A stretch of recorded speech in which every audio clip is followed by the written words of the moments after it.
तो ये एक्सऑर्डिनरी stable carbocation. अब इसको आपको थोड़ा सा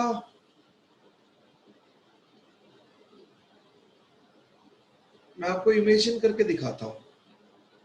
let us use this video for it.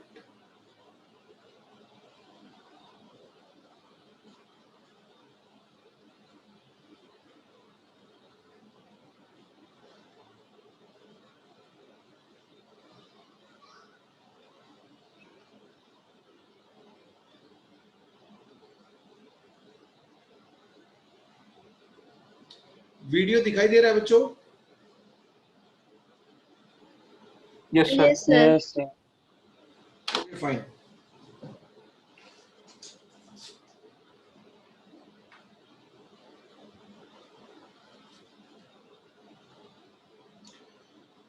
इस तरह ये 3 मेंबर की रिंग है। यहां पर एक और है पर वो मैं नहीं दिखा पा रहा क्योंकि I can't hold many pens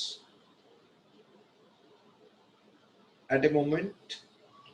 तो यहां पर अगर मैं बात करूं तो 3 मेंबर की रिंग है। इसका एक CH बॉन्ड इधर है, CH बॉन्ड इधर है, इसका CH बॉन्ड, क्योंकि 2 बॉन्ड तो इस प्लेन में हो गए, तो एक प्लेन के ऊपर होगा, एक प्लेन के बैक साइड होगा। इसी तरह इस वाले कार्बन की बात करूं तो इस वाले कार्बन में भी एक बॉन्ड ऐसे होगा, इस वाले कार्बन में एक बॉन्ड रहेगा ऊपर की तरफ और दूसरा बॉन्ड रहेगा नीचे की तरफ। मान लेता हूं मैं ऊपर की तरफ वाला बॉन्ड है, एक होगा इस 3 मेंबर की प्लेन के ऊपर की तरफ, दूसरा होगा नीचे की तरफ। बताओ अगर ये कार्बन sp3 है, ठीक है, अगर ये 109 डिग्री होता, अब तो 60 डिग्री आ गया, अगर ये 109 डिग्री होता तो ये इस तरह बॉन्ड होता, ठीक है। एक और है यहां पर, है ना, सीपीएम का इस कार्बन के ऊपर एक हाइड्रोजन है, ये दूसरा ये सीपीएम वाला ये कार्बन पॉजिटिव है। इसको कार्बन पॉजिटिव ले लेता हूं, बाकी सब सिंपल थोड़ा ना स्पेशल वाला। ये 3 मेंबर की रिंग है, ये वाली 3 मेंबर की रिंग है। एक कार्बन ऊपर है, एक कार्बन आपका नीचे की तरफ है। ये हाइड्रोजन मान लो, है ना, इस रिंग की इस तरह इतना सब। ये 3 मेंबर की रिंग है। अगर ये पहले मान लेते हैं 109 डिग्री है, 109 डिग्री है तो इस तरह का सिचुएशन रहेगा। लेकिन जैसे ये 109 से 60 पे आएगा, ये पास आएगा, पास, तो ये बॉन्ड एंगल बढ़ता चला जाएगा। ये घटेगा तो बचा हुआ बॉन्ड एंगल बढ़ेगा, क्योंकि कोई भी ग्रुप पास आते हैं तो दूसरे को स्पेस मिलता है तो स्प्रेड होते हैं ऑब्वियसली। तो ये कार्बन आ जाएगा इधर घूम के ऐसे। इस हाइड्रोजन को मैं हटा देता हूं तो ये कार्बन ऐसे आ गया। अब इसके जो हाइब्रिड ऑर्बिटल हैं वो बल्ज आउट होकर इधर बड़े परेशान हैं। अब मैं इस कार्बन पॉजिटिव का सीन देखता हूं, चूंकि ये 60 डिग्री है तो ये यहां से ऐसे आ चुका है इधर खिंच के, क्योंकि ये बॉन्ड एंगल बढ़ा। जब ये बॉन्ड एंगल कम हुआ 109 से 60, तो ये एंगल 109 से बढ़ के ज्यादा हो गया। तो ये हाइड्रोजन और ये कार्बन पॉजिटिव वाला कार्बन दूर दूर चले गए, लेकिन इनके तो पास आ गया। जब वो बॉन्ड एंगल बढ़ेगा तो इनका बॉन्ड एंगल घटेगा, ऑब्वियस सी बात है। अब इसके पास 3 है सीपीएम के, 2 हाइड्रोजन है, एक हाइड्रोजन मान लो ऐसे है, दूसरा हाइड्रोजन ऐसे है। तो अगर 3 हाइब्रिड ऑर्बिटल ऐसे हैं, एक ने ये सीसी बॉन्ड बना रखा है, दूसरा सीएच बॉन्ड ऐसा है, तीसरा सीएच इस प्लेन में है, तो इसका प्योर पी ऑर्बिटल कैसे होगा? ऐसे होगा pure P orbital. 3 hybrid orbital ऐसे हैं तो प्योर पी ऑर्बिटल किसी भी sp2 एटम के ऊपर उसके परपेंडिकुलर होता है 3 हाइब्रिड ऑर्बिटल के, तो ये होगा। अब ये वाला जो प्योर पी ऑर्बिटल है और ये दुखी वाले ऑर्बिटल हैं, इनमें आकर आपस में ओवरलैपिंग हो जाएगी। क्या ओवरलैपिंग दिखाई दे रही है आपको? किस तरह ओवरलैपिंग हो गई? यस। अब इसका खाली ऑर्बिटल जो ओवरलैप कर रहा है, ये खाली ऑर्बिटल है, ये खाली ऑर्बिटल इधर प्योर पी ऑर्बिटल है, खाली ऑर्बिटल, जिसको मैं इस पेन से दिखा रहा हूं। तो ये प्योर पी ऑर्बिटल जो है, इसको मैं ऐसे करके दिखा देता हूं। टच कर रहा हूं इसलिए हूं क्योंकि उसको साथ वो ओवरलैप कर जाएगा, क्योंकि 60 डिग्री होने की वजह से दूसरे वाला वो कार्बन खिंच के पास आ जाएगा, और पास आ जाएगा तो इसके साथ इसका खाली ऑर्बिटल इसके बॉन्डेड ऑर्बिटल, हाइब्रिड ऑर्बिटल के साथ ओवरलैप करेगा, और जैसे ही ओवरलैपिंग हो जाएगी तो इलेक्ट्रॉन को फ्लो करने का रास्ता मिल जाता है। तो इस दुखी ऑर्बिटल्स के यहाँ पर रहने वाले महादुखी इलेक्ट्रॉन्स को मौका मिल गया यहां से यहां खुशी पूर्वक फ्लो करने का, क्योंकि इसको जरूरत है, ये कार्बोकैटायन है, ये खुद भुक्खड़ है और ये परेशान है, यहां से भागना चाहते हैं। ये सुन लो, तो एडवांटेज ऑफ द सिचुएशन, एक ऑर्गेनाइजेशन में लोग काम कर रहे हैं, है ना, एक हॉस्पिटल में लोग काम कर रहे हैं, बराबर में दूसरा हॉस्पिटल आया, वहां पर लोग खुश नहीं है। एम्प्लॉय सेटिस्फेक्शन के बहुत सारे रीजंस होते हैं डिससेटिस्फेक्शन के लिए, तो वहां पे दुखी है, दूसरी जगह जरूरत है, रिक्वायरमेंट है, तो people have very high tendency to move. Same way ये दुखी है, यहाँ पे इलेक्ट्रॉन दुखी है, इन ऑर्बिटल में स्ट्रेन, एंगल स्ट्रेन बहुत ज्यादा है, यहाँ पे जरूरत है, तो तुरंत मौका मिला, रास्ता तो मिलना चाहिए। ये सुनो, रास्ता क्या होता है, ओवरलैपिंग ऑफ ऑर्बिटल से रास्ता मिलता है, जिसको कॉन्जुगेशन बोलते हैं। तो इसके साथ ओवरलैपिंग होके इलेक्ट्रॉन यहां से यहां फ्लो कर गए, तो वही इलेक्ट्रॉन जो मेरे 3 मेंबर की रिंग वाले इलेक्ट्रॉन थे वो फ्लो होकर चले गए, वो इलेक्ट्रॉन इधर आ गए पाई बॉन्ड की फॉर्म में। Hope you are able to imagine it. Class में होते ज्यादा अच्छी तरह हम लोग समझ पाते। तो दिस वे कार्बोकैटायन की आप स्टेबिलिटी देख सकते हैं। This way you can see the stability of carbocation. अब एक्स्ट्राऑर्डिनरी स्टेबल कार्बोकैटायन्स आप लोगों ने देखे। अब ये इतना स्टेबल होता है कि रेजोनेंस स्टेबलाइजेशन से भी ज्यादा अच्छा होता है। जैसे कि मैं कुछ कंपेयर करके दिखाता हूं।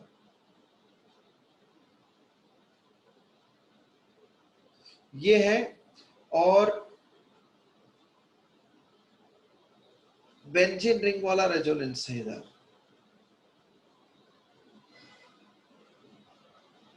This is more stable.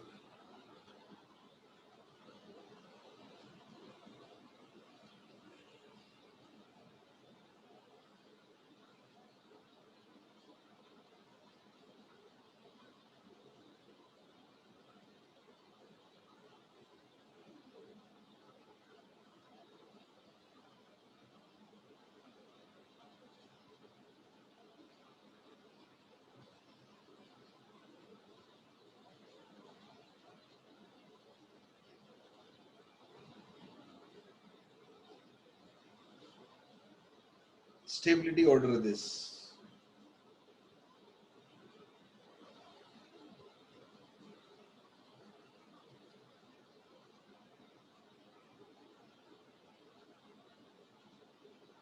Sir हाँ बोलो। जो ये सेकंड वाला केस बनाया ना आपने, तो इसमें तो ये पॉजिटिव चार्ज एंगल स्ट्रेन तो एक में खत्म हो जाएगी, एक वाले रिंग में तो एंगल स्ट्रेन रहेगा जब भी।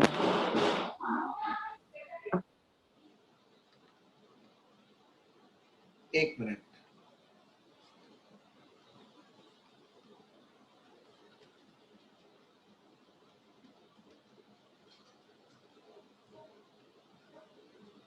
हाँ, now you ask your question please. तो ये जो सेकंड वाला केस है ना, इसमें तो एक में तो ये हो जाएगा प्लस प्लस चार्ज वो रेजोनेंस, पर जो दूसरी रिंग रहेगी वो वाली तो एंगल स्ट्रेन तो उसमें रहेगा ही जब भी एक टाइम पे। तो हाँ, एट ए टाइम तो एक जगह ही होगा। ये तो सेम इधर रेजोनेंस में भी है, इधर भी है। डांसिंग रेजोनेंस छोड़ दो, नॉर्मल जो रेजोनेंस है, अगर ये पी ऑर्बिटल इन इस रिंग के साथ रेजोनेंस में इन्वॉल्व है तो इसके साथ नहीं है मोमेंटरीली, इसके साथ है तो इसके साथ नहीं है, इसमें मोमेंटम एंगल दोनों में ही है। स्ट्रेन तो नहीं है उसमें, इसमें एंगल स्ट्रेन तो नहीं है, उसमें एंगल स्ट्रेन तो रहेगा। हाँ, एंगल स्ट्रेन सर कह रहेगा। रहा है आप एक एंगल स्ट्रेन रहेगा, और एंगल स्ट्रेन हटने से कितनी तकलीफ हटेगी, आप सेकंड वाली चीज देखो, वो तकलीफ एंगल स्ट्रेन रहते हुए वाली चीज को ओवरकम कर जाती है। फिर भी सर एक एक रिंग तो फिर भी एंगल स्ट्रेन में रहेगी ना। हाँ फिर रहेगी। उसकी तो रेजोनेंस बनाने के बाद भी दूसरी के दोनों के पास रेजोनेंस ऑलरेडी है। हाँ एंगल स्ट्रेन देखो, वो तो कंटिन्यूस डीलोकलाइजेशन, आप इसको ऐसे मत सोचो कि इट इज नॉट लाइक कि एक इलाके में नहर का पानी आ गया और दूसरे इलाके में महीनों तक नहीं आएगा जब तक वहां किसान अपनी खेती का काम अच्छे से ना करे। ऐसा यहाँ पर नहीं होता। इलेक्ट्रॉन की स्पीड कितनी होती है, गजब की स्पीड होती है। जिस तरह कंप्यूटर रैम में आप 20 एप्लीकेशन चला के रखते हो, और कंप्यूटर रैम आपने एक वेब पेज खोल रखा है, दूसरा जूम की एप्लीकेशन खोल रखी है, तीसरा हियरिंग एड्स है, स्पीकर ऑन है, उसकी एप्लीकेशन भी चल रही है, रैम में सब चल रही है, पर switching of processes inside RAM is so fast कि मैं बोल रहा हूं, जो मैं लिख रहा हूं, और कोई स्क्रीन शेयरिंग करूंगा, कोई दूसरा वेब पेज खोलूंगा, सारा उस रैम में सारी प्रोसेस साइमल्टेनियसली। स्पीड नाम की भी कोई चीज होती है। तो इलेक्ट्रॉन की स्पीड सो फास्ट है कि वो आप बोलोगे कि एट ए मोमेंट इधर जा रहा है तो उधर, ये बात ठीक है, नॉट ए प्रॉब्लम, पर वो ओवरऑल देखोगे कम टाइम में ही सबको खुश कर दे रहा है। I hope you got my intent. Yes sir. Yes. हाँ, कम टाइम में ही सबको मैनेज, तो किसी की भी तकलीफ लंबी नहीं, तो all are in happy situation.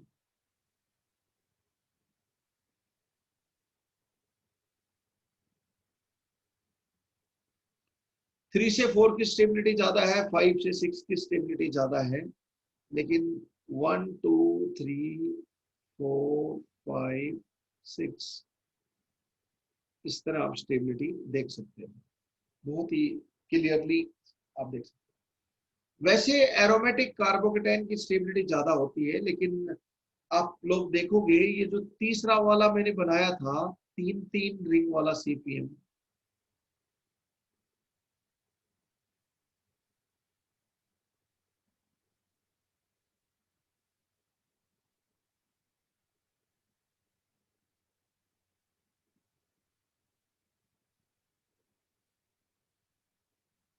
इसकी स्टेबिलिटी एम एस चौहान में क्वेश्चन देखोगे आप, एम एस चौहान ने इसकी स्टेबिलिटी, हमारे पास कोई पैमाना नहीं है कि यही इससे ज्यादा स्टेबल ना, लॉजिकली आप पूरी तरह बोल सकते हो, पर कुछ ऑब्जर्वेशन है कि एक में ये कार्बोकेटाइन बना लो, दूसरी रिएक्शन में ये कार्बोकेटाइन SN1 मैकेनिज्म में इसका रेट ज्यादा है, तो higher the stability of carbocation फिर higher the rate of SN1 reaction.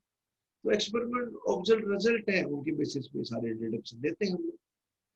तो इससे इसकी इसमें बड़ा गजब का डांसिंग रेजोनेंस है, तीन मेंबर की रिंग होने की वजह से। तो स्टेबिलिटी का ऑर्डर बताओ, एरोमेटिसिटी भी गजब है, 7 मेंबर, 7 इक्वलेंट रेजोनेंस वाली एरोमेटिसिटी। फिर भी ये डांसिंग रेजोनेंस इतना गजब का तकलीफ को कम करता है, एंगल स्ट्रेन को कम करता है, कि इसको बड़ी खुशी मिलती है, बड़ी स्टेबिलिटी मिलती है, और ये तो एरोमेटिक से भी ज्यादा स्टेबल हो जाता है माशाल्लाह। बड़ा ही special example, just to keep in mind.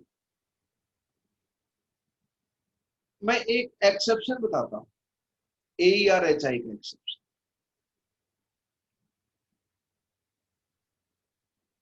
कि रेजोनेंस होते हुए भी, रेजोनेंस है दूसरे में रेजोनेंस नहीं है, तो रेजोनेंस वाला कार्बोकेटाइन ज्यादा स्टेबल हो जाएगा। बेंजाइल कार्बोकेटाइन और फिनाइल कार्बोकेटाइन में डिफरेंस तो आपको पता है, कुछ देर पहले ही हमने देखा। मैं बेंजाइल कार्बोकेटाइन बनाता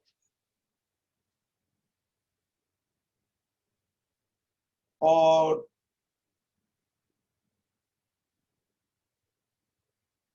थर्ड डिग्री कार्बोकेटाइन,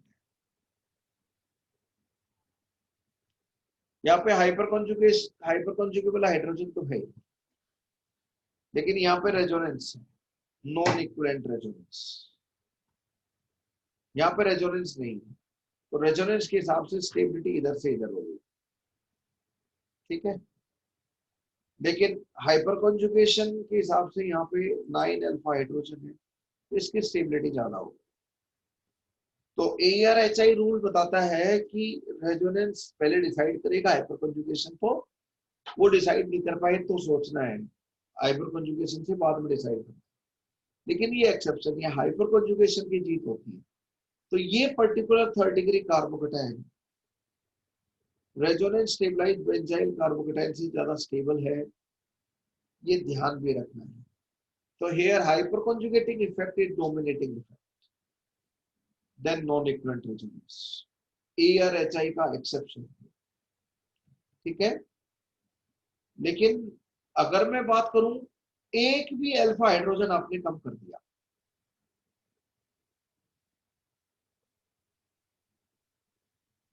जैसे CH2CH3, यहाँ तो 8 अल्फा हाइड्रोजन हो गए, तो इससे भी ज्यादा स्टेबल। बस ये एक एल्काइल ग्रुप में सिर्फ मिथाइल जुड़े हुए होंगे, एल्काइल ग्रुप की बात कर रहा हूं, ये नहीं कि वहां पर CH3 की जगह वो CH3 आ गया प्लस की स्टेबिलिटी और बल्ले बल्ले, नहीं वैसा। ओनली दिस कार्बोकेटाइन, बाकी 3rd डिग्री कार्बोकेटाइन से तो यही है, ARHI के अनुसार डिसाइड करोगे। लेकिन इस वाले स्टेबल कार्बोकेटाइन रेडिकल में ऐसा कोई एक्सेप्शन नहीं है, ये एक्सेप्शन तो मैं कार्बोकेटाइन में बता रहा हूँ। तो दिस इज स्टेबिलिटी एक्सेप्शन, इसको आप याद करके रखें। MML this hyper conjugation is dominating over non equivalent, exception of ARHI, ठीक है। तो ये सब आपके हाईली स्टेबल कार्बोकेटाइन्स मैंने डिस्कस किए। कुछ कार्बोकेटाइन्स की स्टेबिलिटी की अगर मैं बात करूं तो देखो, PS थ्राइस कॉमनली जो अभी अभी हमने लिया था। इसके बाद अगर मैं बात करूं अलाइल, ये फिनाइल बेंजाइल वाला कार्बोकेटाइन है, अलाइल वाला कार्बोकेटाइन।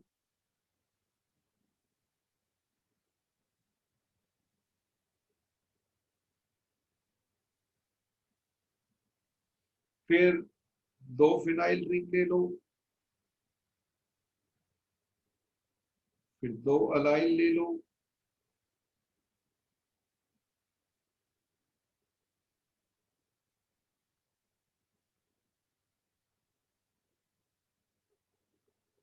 डन। फिर यौन लेने में तो 1 फिनाइल ले लो, लेकिन इससे पहले एक्सेप्शन वाला कवर कर लेना। जो हमने अभी अभी तक डिस्कस किया उसको मैं एक साथ लिख रहा हूं और कुछ नहीं।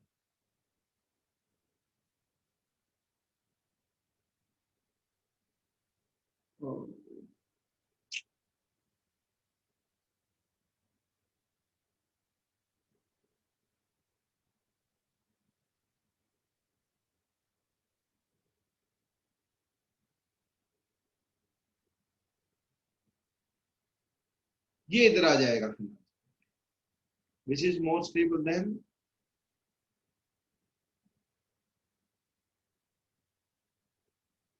Allyl carbocation.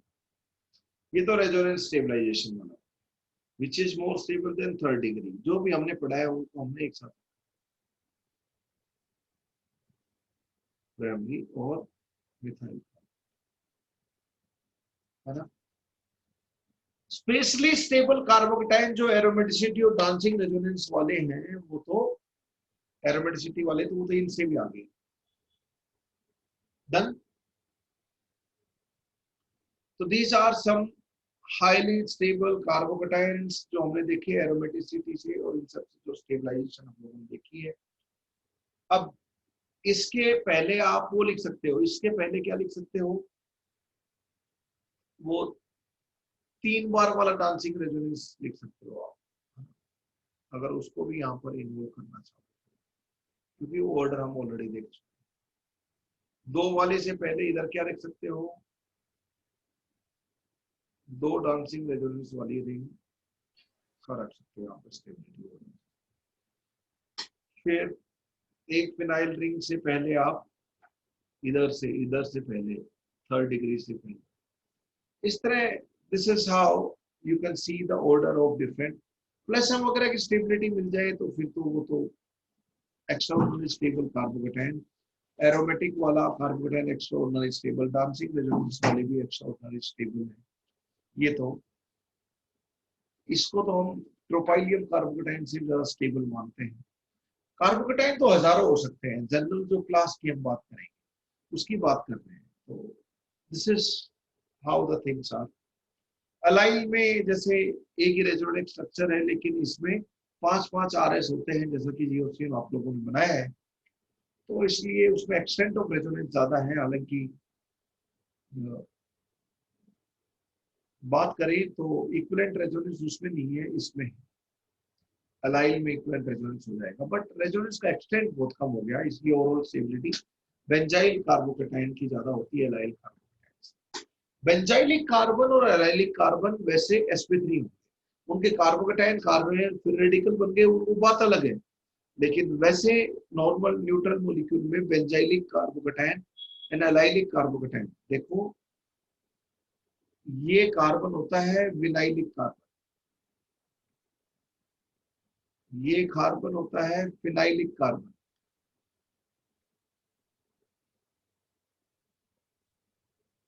विनाइलिक कार्बन ये वाला, ये सब कार्बन फिनाइलिक कार्बन।